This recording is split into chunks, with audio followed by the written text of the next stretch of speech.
السلام عليكم ورحمة الله وبركاته everybody. أعوذ بالله من الشيطان الرجيم.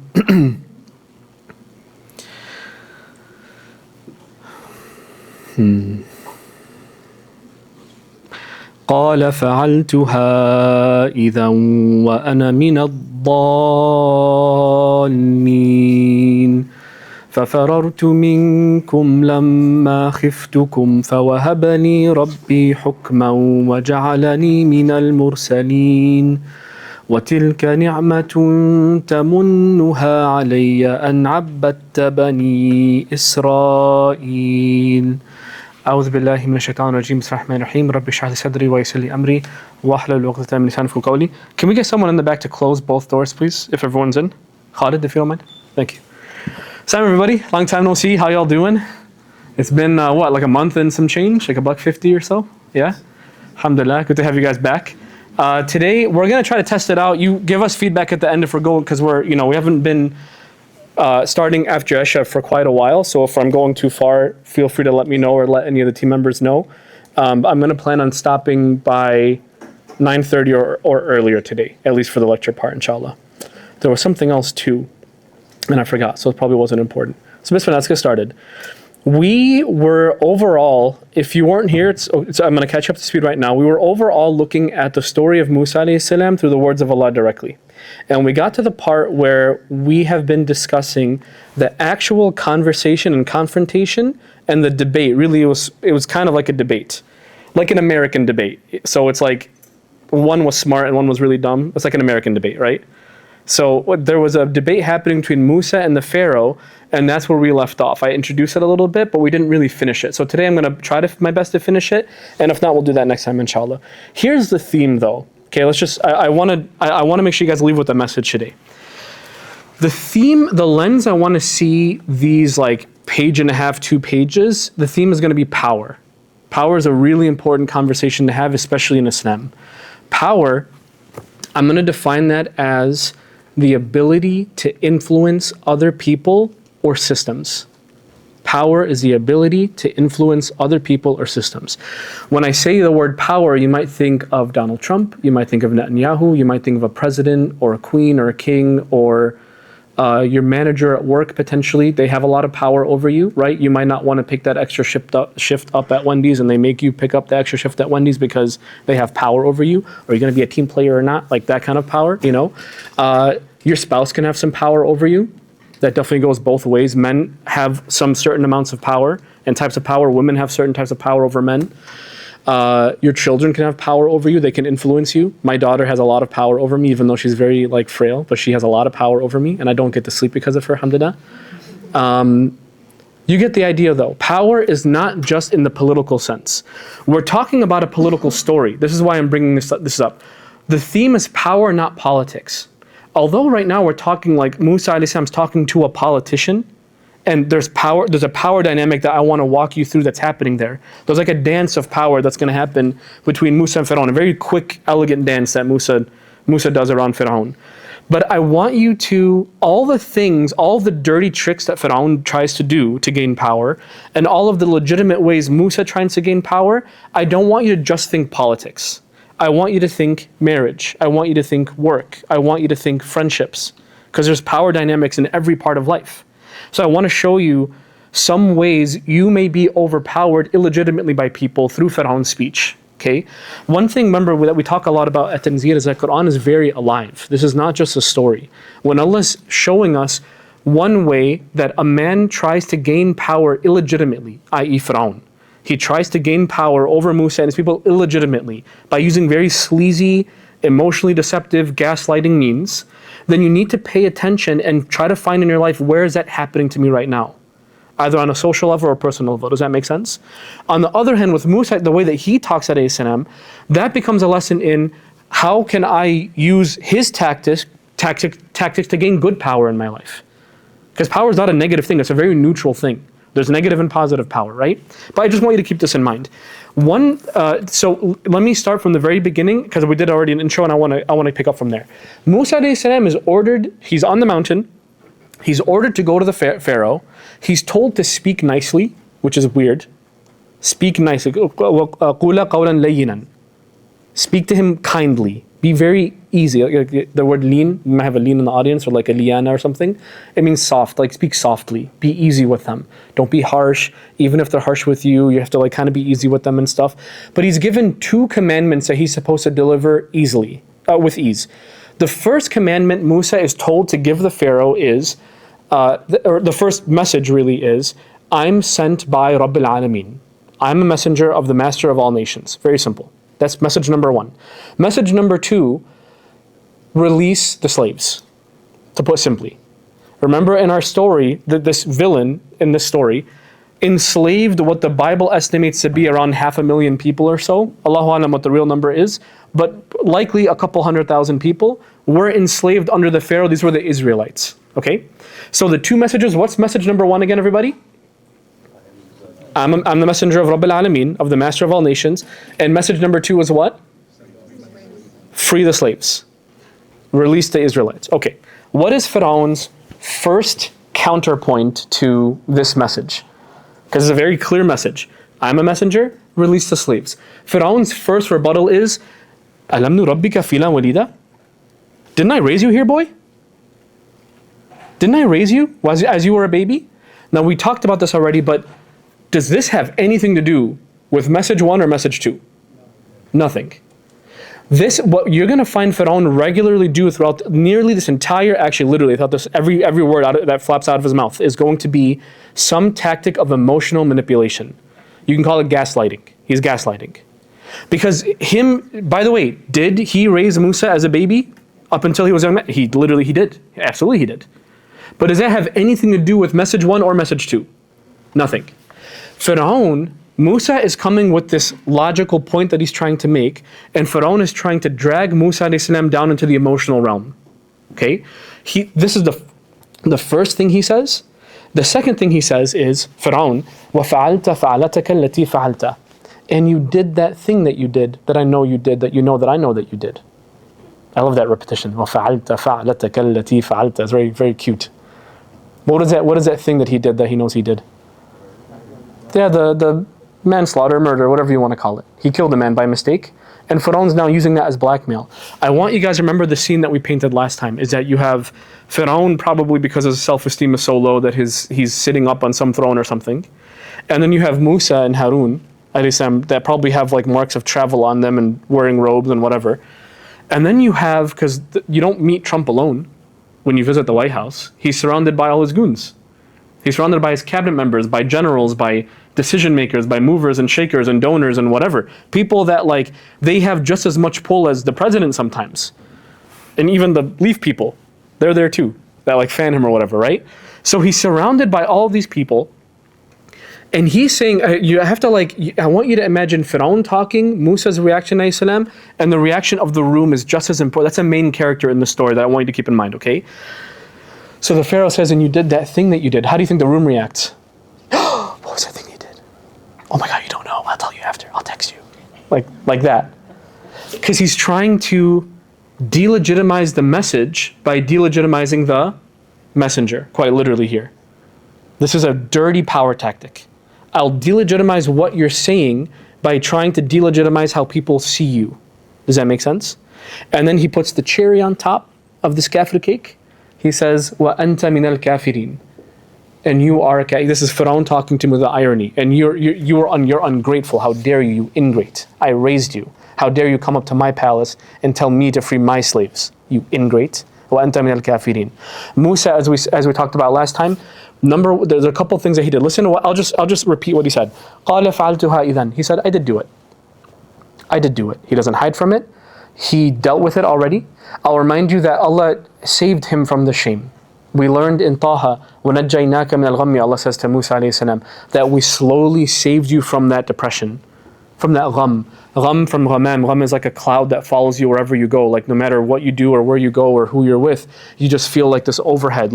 And by the way, it's like a gham is specifically like a rain cloud, like a cloud that's black and it's about to rain. So there's also anxiety in gham. It's like depression and anxiety mixed when you use it emotionally. So Allah is saying, you were in gham, likely, Allahu Alam, likely you can extrapolate from the murder. That he had to think I killed someone for so long, for those 8 or maybe 10 years. And Allah said, I slowly saved you from that. And because He slowly saved him from that, even if a tyrant tries to use it against him, no, I did it. I came to terms with it. فعلتها إذن وأنا من الضالين. I did it when I was lost. ففررت منكم. So I ran away from all of you. Who's all of you, by the way? Because now it's not just I ran away from you, Pharaoh. I ran away from all of you. Who's all of you in this story? The Pharaoh and who else? The people around him. Yeah, the subordinates. His, whatever you want to call it, cabinet members, friends, family, whatever, around him. I ran from all of you. لما خفتكم. When I used to fear you. فَوَهَبَ لِي رَبِّي حُكْمًا. And my master gifted me with wisdom. وَجَعَلَنِي مِنَ الْمُرْسَلِينَ. And he made me a messenger. What was message number 1 that he was supposed to tell the Pharaoh, by the way? I am a messenger. Even though Pharaoh's playing dirty tactics, he brought it back to point number 1. Let's stay on task here, Pharaoh. I know it's hard for you to pay attention. I'm a messenger. Remember that first point that I made? That you didn't really respond to yet? وَجَعَلْنِي مِنَ الْمُرْسَلِينَ. And then look at this beauty. This is where we left off last time. وَتِلْكَ نِعْمَةٌ.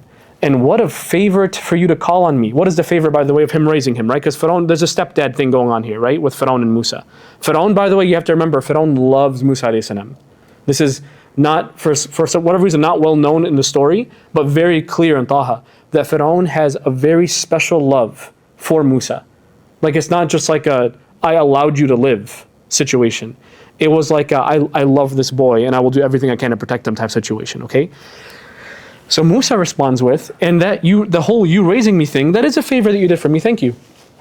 He thanked him for it. وَتِلْكَ نِعْمَةٌ تَمُنُّهَا عَلَيَّ أَنْ عَبَدْتَ بَنِي إِسْرَائِيلَ.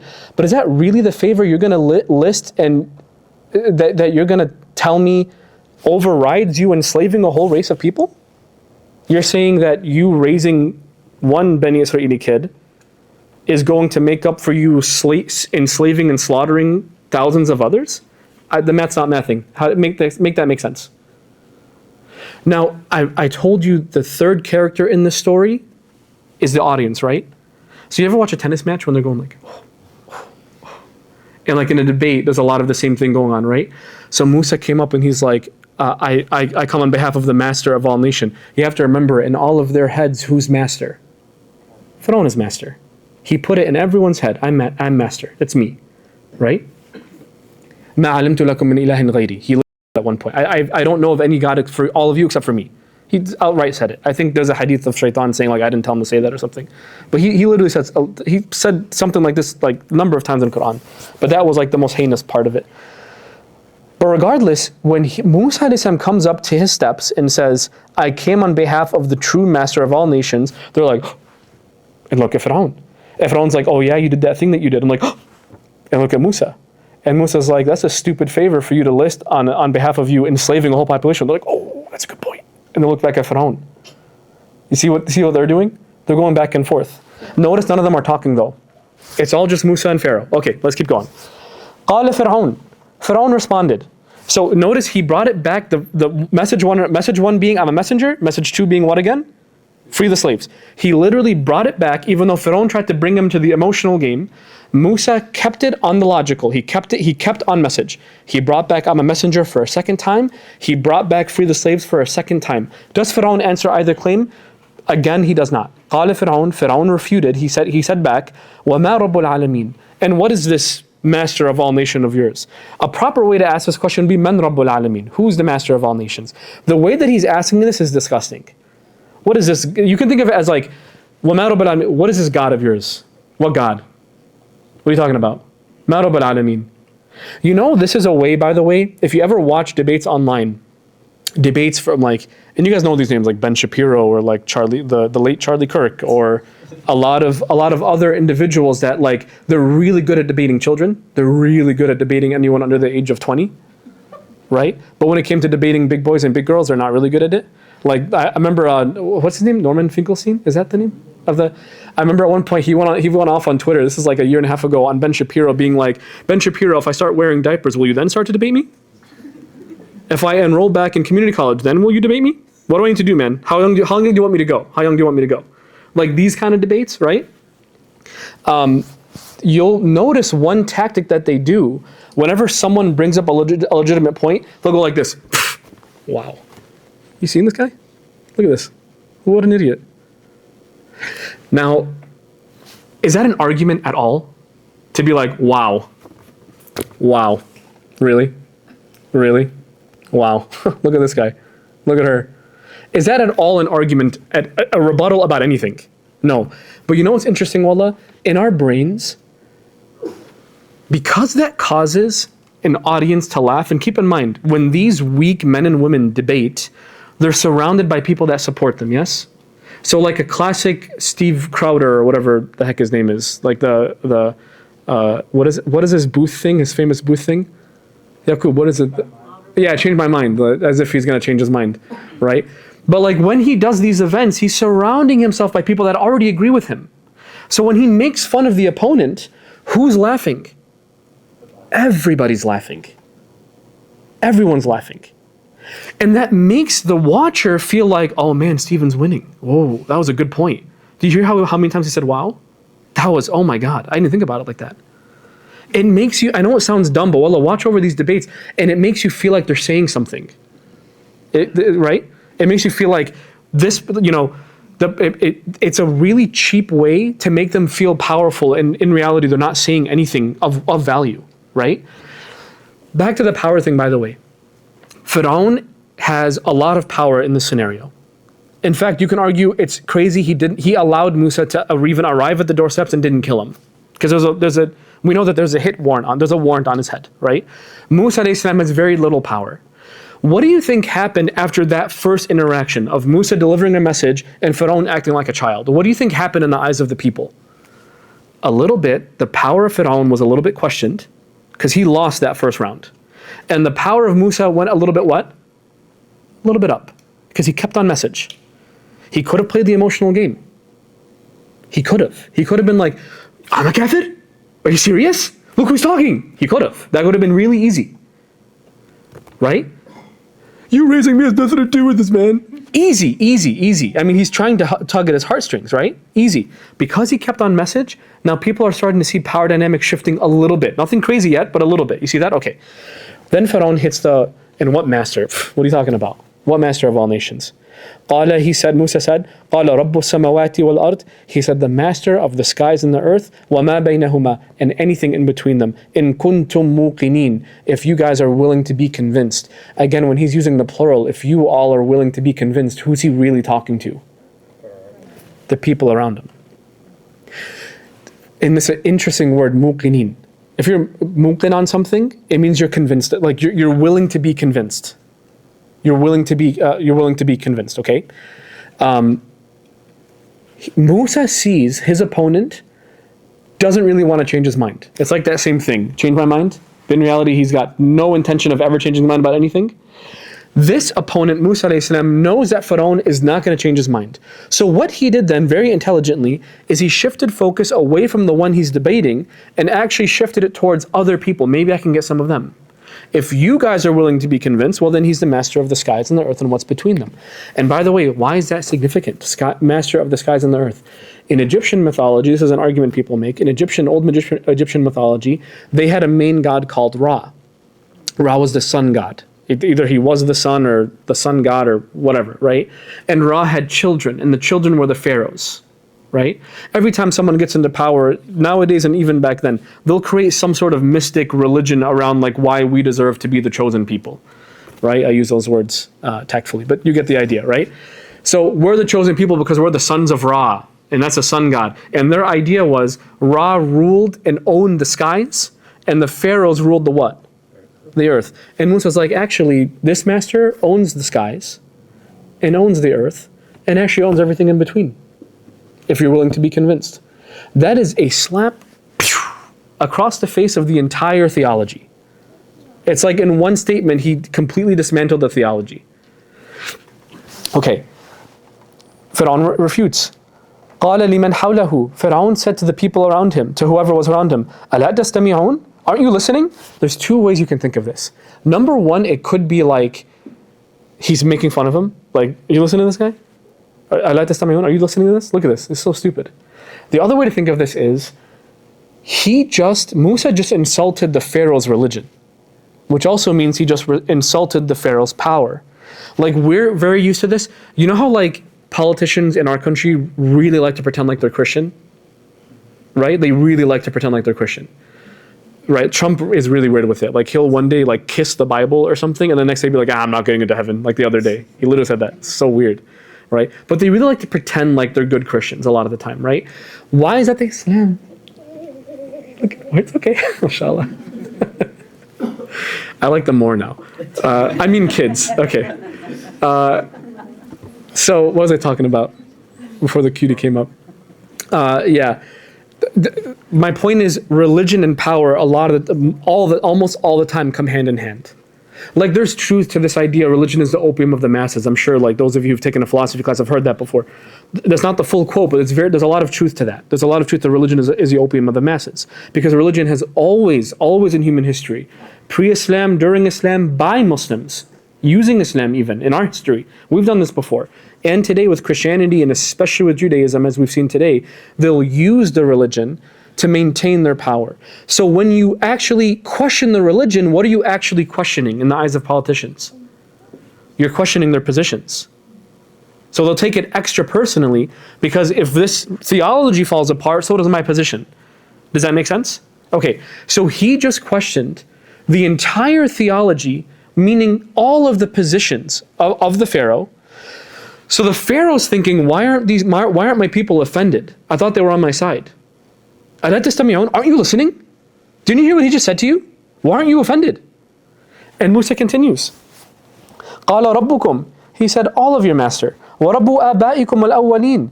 And even the master of all of your dads, all your daddies, all your forefathers. Your master and your daddy's master and your daddy's daddy's master.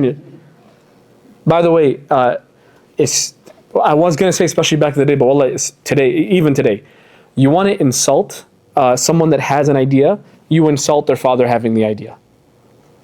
Even your dad had a bad idea. Yeah? Like, Quran pokes at this a lot, guys, wallah. Quran, I mean, you can't read through Quran without hearing this quote at least maybe a dozen times of Allah complaining about people who say, I saw my father doing this. We saw our dads doing this before. And Allah would respond, like, even if their forefathers were wrong or on the path of shaitan, like, what does that matter that your dad was doing it? That's not a good point. That's not an argument. That's not enough. That's emotional. Just because my dad did something doesn't mean it's the truth. What is this? So Musa is dismantling even whatever your forefathers used to believe. All of your forefathers. He's the master of all of them. They were all actually slaves to this master of mine. رَبَّ آبَائِكُمْ أَوَّلِينَ قَالَ إِنَّ رَسُولَكُمْ الَّذِي أُرْسِلَ إِلَيْكُمْ لَمَجْنُونَ. Pharaoh, now again he's further with the character assassination. He tells the people around him, this messenger of yours, رَسُولَكُمْ, this messenger of yours, it's weird that he said this. He could have just said Musa. But he said this messenger of yours, رَسُولَكُمْ الَّذِي أُرْسِلَ إِلَيْكُمْ, the one that was sent to you all, لَمَجْنُونَ, he's crazy. He's insane. Listen to him. He's babbling like an idiot. Now, is Musa crazy? Is he even saying anything that sounds crazy? But again, if you can convince the room, so you can think of it like this, when people in power, and this could be again power in politics, power in a friend group, power in a marriage, power in among anything, whatever, in a classroom. I'll tell you a classroom story in a minute actually, because teachers in university have power in these classrooms, right?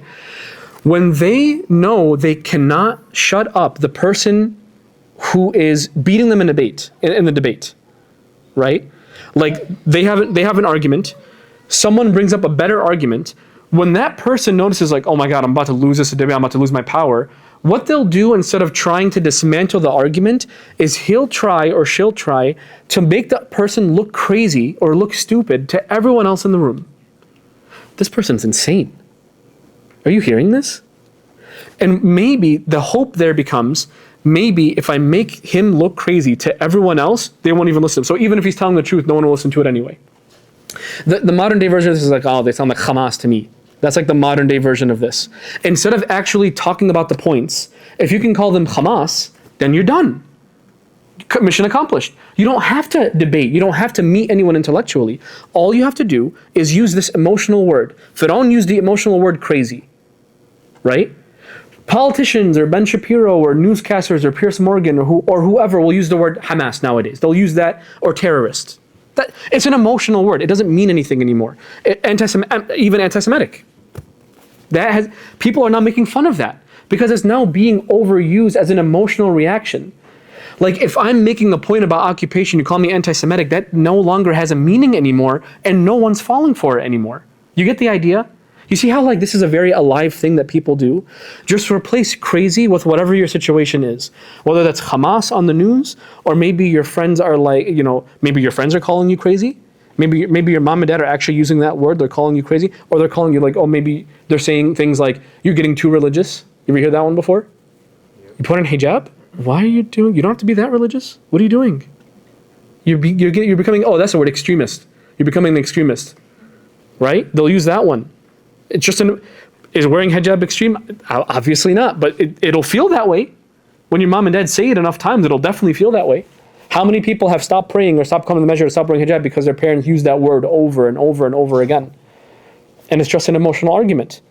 Inna rasulakum alladhi ursila ilaykum lamajnun. This guy's crazy. Qala rabbul mashriqi. Musa just continues.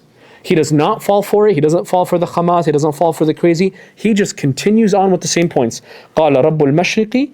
The master of the east, wal maghrib, and the west, wa ma baynahuma, and anything that's between, in kuntum taqilun, if you were to really think about what I'm saying. When he's talking about east and west, he's talking about land, right? If I'm saying east and west, you're not thinking of the sky, you're thinking of land. Sea to shining sea, so to speak, yeah? The east coast and the west coast. Musa is saying, this master of ours owns the east, and he owns all this land. And he ends it by saying, in kuntum taqilun, if all of you would think about it. Again, all of you being all of you in the room. You know what that's saying, by the way? You have these people that are under the influence of Pharaoh. You know what's interesting about that relationship, Allah, when you really think about it, is Pharaoh and Donald Trump and Netanyahu, fill whatever tyrant you want, whatever person in power you want, anyone you want. A person in power and the people that they surround themselves with, they both need each other and fear each other. It's really interesting. Think about it. Trump, without the people he influences to do what he wants to do, isn't Trump anymore, is he? So Trump then fears them a little bit. But he also likes to keep them under his feet. So it's this weird dynamic of, I need you, but I don't want you to know I need you. Does that make sense? Doesn't it happen in families all the time, by the way? Like, especially with, I talk to people that are made to be like the black sheep of their family or the black sheep of their friend group, and the family will never leave them, but they want to keep them a little bit distant. That kind of power dynamic, it's a similar thing going on there, subhanAllah, right? But you have these things going on by Musa inserting this idea that Allah is the master of the land that Pharaoh claims to be the master of. Then what he's saying is, in parentheses, you can extrapolate, what he's saying is, you don't need to be under this guy's feet. You don't need this guy. You can connect yourself to a much better master than this one. You can abandon this idea entirely and connect yourself to a much better idea. Again, remember what I told you in the beginning, it's a power dynamic going on. What do you think is happening to the power of Pharaoh? The power that Pharaoh started with, what do you think is happening to it? It's going, because no one is correcting Musa. They might be too afraid to say anything and agree, but no one is correcting Musa. And what do you think is happening to Musa's power? They're seeing that Musa is making legitimate points. He's not playing an emotional game. He's not manipulating. He's not gaslighting. He's being very straightforward. Whereas Pharaoh, look at the next thing he says. Look at this, subhanAllah. The next and one of the last things he says before things get heavy. قَالَ لَإِنَ اتَّخَذْتَ إِلَهًا غَيْرِي. Pharaoh, now you can imagine there's anger here. If you dare to take a God other than me, لَأَجْعَلَنَّكَ مِنَ الْمَسْجُونِينَ, then I'm going to throw you in prison. Let me put it like this. As soon as someone in power threatens with physical violence, threatens with prison, threatens with exiling, threatens with taking away resources, threatens with kicking you out of the house. Fill in the blank. I'm sure you've experienced something like this before. Threatens with never talking to you again. Threatens with you're not my daughter anymore. You're not my son anymore. Threatens with whatever. These kinds of things. Is that a sign of power or a sign of weakness? Weakness. To the untrained, to the un-Quranic mind, that's a sign of power. Because the person wielding the weapon is powerful, the person on the other side of the barrel is weak. To the untrained, un-Quranic mind. To the Quranic mind, to the trained, to the thinking mind. If anyone ever needs to start threatening you to believe what you believe, that is the epitome of weakness. Trump, I know. Trump, when you think of, subhanAllah, like, you guys have seen the ICE raids in our city. You guys have seen the ICE raids of these fools. You've seen them. All of a sudden wearing a mask is okay, by the way, it's interesting. But you've seen the ICE raids in I believe Portland they hit. And where else did they hit other than Chicago? California they hit a lot too, right? Very violent raids. These are not, they seem like shows of power because people are literally just getting kidnapped off the streets. But wallahi guys, for the Quranic mind, because we know these ayat, it's actually the epitome of a sign of weakness. If any man or woman needs to go to that extent, and again, that's in a political sense, but in a family sense, it could be, you're not my son anymore. From this day forward, if you marry that person, you're not going to be my daughter ever again, or I don't want to see you ever again. That is, they lost. And they don't know how to keep you under their thumb, so they'll employ these tools. That's all that is. That is a sign that they lost. That is a sign that that person, they had you, and you slipped from underneath them, so they'll do anything. What Pharaoh did was he threatened with jail. Did you get the idea though? This is, again, when we're thinking of this in the lens of power, what is Allah teaching us in the lens of power dynamics? If anyone ever gets to that point where it's okay guys, you can still focus on me, right? You guys go to college and stuff, you guys are used to this stuff, okay, inshallah. Paying attention. When anyone reaches that point where they threaten you with something, either to like threaten you with some sort of force or threaten to take something away from you, that is a sign that they feel like they lost control over you. I'll give you an example. Humiliation, or someone making fun of you or trying to ridicule you, either the way that you look or the way that you speak or like what you decide to do in your free time or literally anything. Wallahi, it goes back to power. This could be in a friendship, it could be in a marriage, but it goes back to power. I'll give you an example. I'll make fun of myself a little bit. When I used to care what I wore in public back in the day, I had this like green dress shirt that I like to wear with like black pants, okay? And this one guy, I won't say his name. Yaqub, you know him. I'll tell you later, Yaqub, because it's funny. I forgive him, he's fine. But I had this really like, I thought it was like a nice green. I thought it was nice. I was apparently wrong, but I liked it. And in the summer, this is in the summer, my beard gets red. Okay? So this dude called me a leprechaun. And there's three things about that. Number one, ouch. Number two, he had a point. Number three, well, you know what I did? I never wore that again. Okay, no, it's not a big deal, Yani. I'm over it. I appreciate it, but it's okay.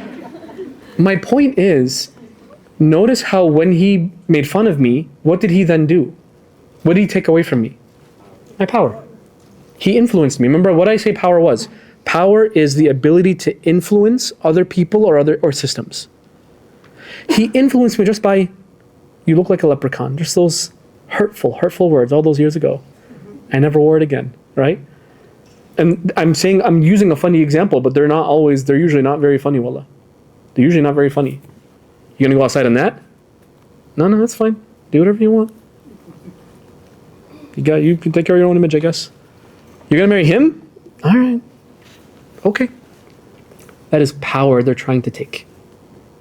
Ridicule. Trying to take away resources, anything. Power dynamics. Emotional games that these people are trying to play. Right? That's what's happening here. So Pharaoh is threatening to take away freedom because he doesn't know what else to do. He noticed he's losing the room. He lost the room. He already lost the room. And by the way, did Musa come in with like guns blazing or with an army or something? What did Musa come in with? Words.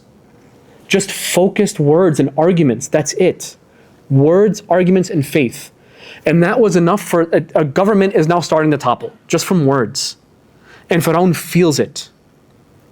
He literally calls himself Rabb. And someone's talking about some other Rabb. And everyone's listening to him. So he sends that last final threat. What time I got? Okay, I got a little bit of time left. Okay, look, check this out. If you take another god other than me, I will make you of those that are imprisoned, which by the way hints that he's imprisoned others before for something similar. And there is, for example, a hadith of the Pharaoh having an employee that was the hairdresser of one of his daughters, who he found out was a believer, and he actually, to make her an example for everyone else, according to the hadith, he melted her 3 children in oil, and then her also. This is what weak men and women do. This is a sign of weakness, not strength. Yes, you guys understand this point. Okay, anyway. So there's a hint that there's other people that he has arrested because they don't agree with the theology of the country. You know, we like to pretend like we have free speech and freedom of religion and stuff in this country and stuff. Like I think that image has been broken in recent years, right? But you know, we like to pretend that religion and power have nothing to do with each other, but they've always been connected, and they still are connected. Right? If you leave Christianity, you're also leaving your political career in this country. That's what's happening. Like, look at not that I'm a fan of the guy, but look how they're dragging, what's his name, in New York? He's about to beat Cuomo. Yeah, I'm not a fan of him personally, but just from him being Muslim, that's it. That's all it took. And now you have Israel Hasbara spending billions of dollars to make him look bad. It's religion and power, always, there's always a connection there, right? Okay, anyway.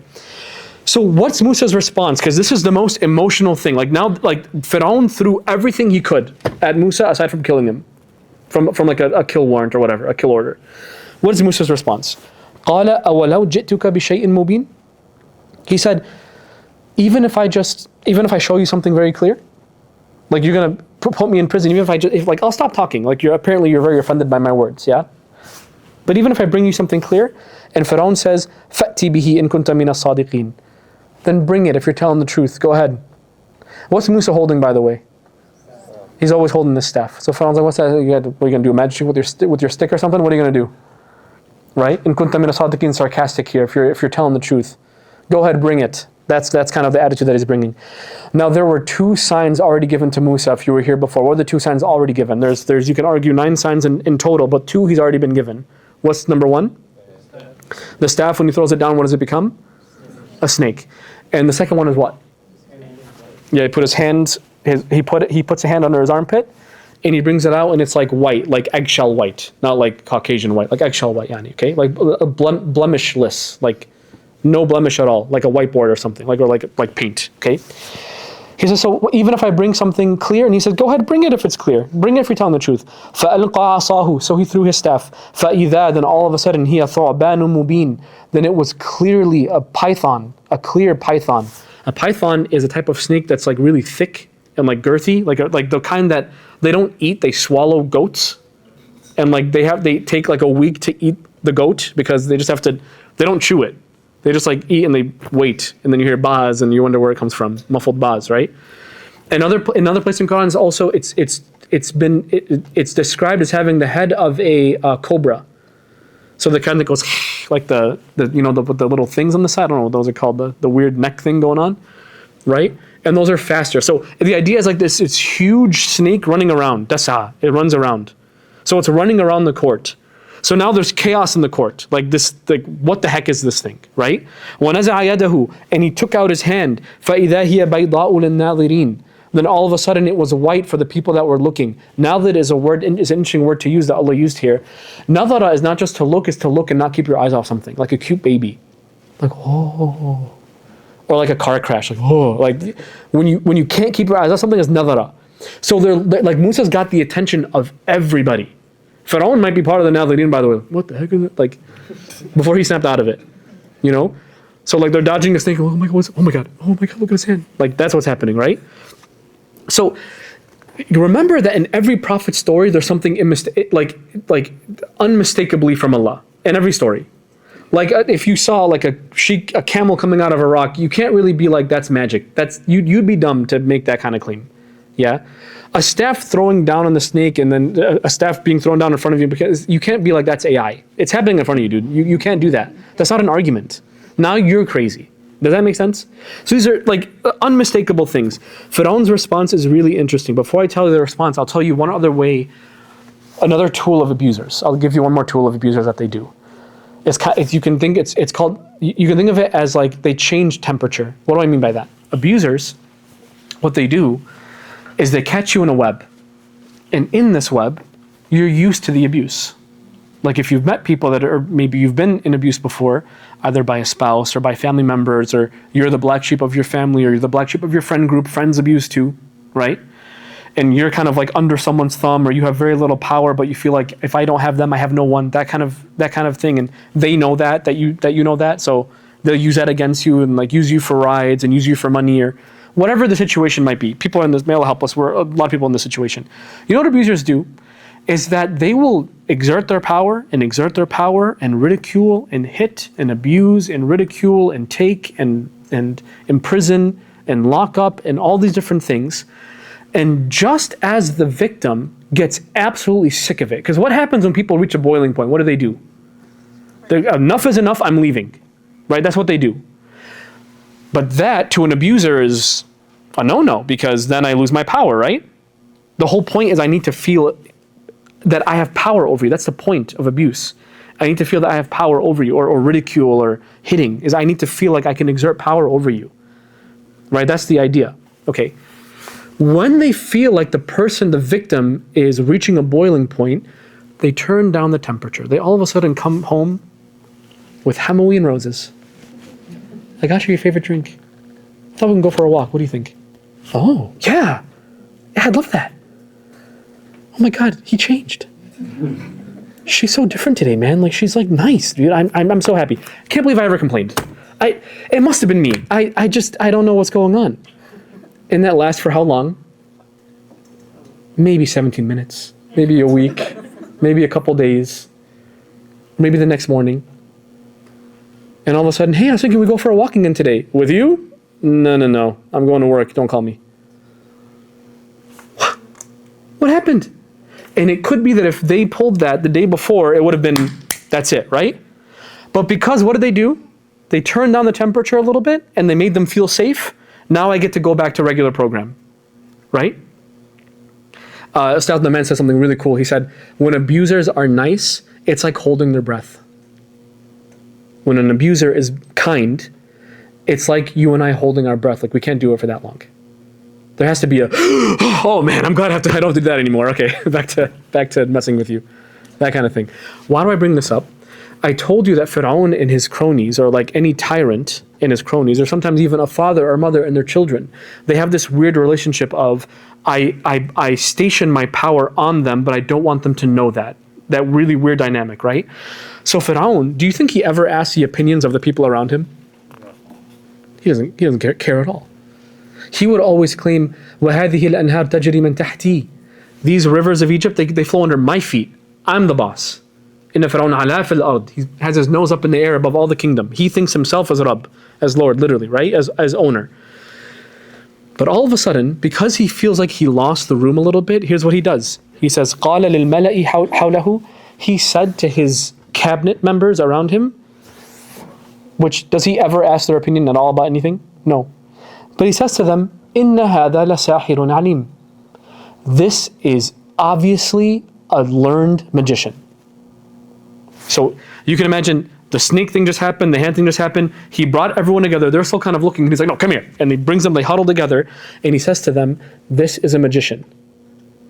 Okay, now that's not what he said in the ayah. In the ayah, he said, this is absolutely a magician. This is for sure a magician. What's the difference between those two things? You would think the expected language would be, هَذَا سَاحِرٌ عَلِيمٌ. This is a learned magician. He didn't say that. He said, إِنَّ هَذَا لَسَاحِرٌ عَلِيمٌ. Every student, you can appreciate this a little bit more. This is absolutely a learned magician. Why did he say that? Because maybe the first time when he said, this is a learned magician, they were like, I don't know, boss. Like, that was not like any AI I've ever seen before. That was pretty out there. I don't think that was magic. And he goes, إِنَّ هَذَا لَسَاحِرٌ عَلِيمٌ. Oh yeah, absolutely. Yep, it's magic. You're right. Magic. You're right, boss. Sorry. He's indoctrinating. He's doing propaganda. But listen to what he says next. يُرِيدُ أَن يُخْرِجَكُم مِّنْ أَرْضِكُمْ. He wants to take you out of your land. Two things weird about that. Number one, your land. Do you think he ever called it your land before? What is it always with him? Always. Always. All of a sudden, he wants to make you leave Your land. He probably never uttered those words, your land, in his life. Why did he do that? Now that he knows his power is reaching a boiling point, he turned down the temperature. I just want to help you guys out because he's going to make you leave your land. And this land is your land, this land is my land. From sea to shining sea. You know, we help each other out. You scratch my back, I scratch yours. The second thing that's word about this is, yuridu an yukhrijakum. He wants to make you leave your land. Did Musa ever, in his 2 points, what were his 2 points? I'm a messenger and free the slaves. Is there anything in there that you can extrapolate he wants to kick you out of your homes? No. What we're learning here is that people in power, what they'll do is they'll pick and they'll make an enemy. They'll prop up a fake enemy. And they'll say to everyone else that's in positions of power, they want to kick you out of your land. These immigrants, they want to take your jobs. They want to take your homes. They're accepting financial aid that you're paying for with your tax dollars. Sound familiar? Yuridu an yukhrijakum min ardikum. He wants to make you leave your land. You see how Quran is alive, wallah? You see what I mean? Same arguments, as if you copy and paste Pharaoh's speech and put it in Trump's mouth or whoever's mouth. They want to make you leave your land. You're the real Americans. These guys, these immigrants, got to release ISA on these guys. Right? فَمَاذَا تَأْمُرُونَ. So what do you think I should do? What do you suggest? And I'll end with this last bit. قَالُوا أَرْجِحْ وَأَخَاهُ. They said, أَرْجِحْ وَأَخَاهُ. Delay him. I know you want to throw him in jail. I know you want to kill him. We know that you like killing. We know you like throwing in jail. But delay him. Don't throw him in jail. Why not throw him in jail, by the way? What would be, think of this in terms of power. If Pharaoh threw him in jail in this moment, how does that look to everyone else? Does it look good or bad? Bad. Why? Yeah. He couldn't answer him, so he threw him in jail. And you can kill him, but then what happens in everyone else's mind? They all heard it. And they're all going to go home to their spouses and their kids and be like, you have no idea what I heard today, what Musa said. And then that idea, you know, when you martyrize someone, like think about, again, no love whatsoever, but when you think about Charlie Kirk, when he was murdered, all of a sudden, he's known by everybody. Right or wrong? Everybody. Whether you love him or hate him. I don't love him. And I hate him. But, you know, they made it, murdering someone, imprisoning someone makes them a hero, period. Do you understand? It makes them a hero, right? So, أرجح وأخاه, release them, delay them. وَبَعَثْ فِي الْمَدَائِنِ حَاشِرِينَ, and send recruiters out in the cities. يَأْتُوكَ بِكُلِّ سَحَارٍ عَلِيمٍ, so that they can recruit a bunch of magicians for you. فَجُمِعَ السَّحَرَةُ لِمِيقَاتِ يَوْمٍ مَعْلُومٍ, and they gathered these magicians. I'll end it with this idea, what they want to do. You know when someone wants to maintain power, what they'll try to do is they'll set up a really big day, right? Like a big debate or a big show, like Trump, like a Trump rally, for example. What does a Trump rally do? A Trump rally makes Trump look really good. And so does a Kamala rally and a Biden rally and all, whatever. But like Trump rallies are famous, right? So like they're like bangers apparently. Like people love going to Trump rallies, right?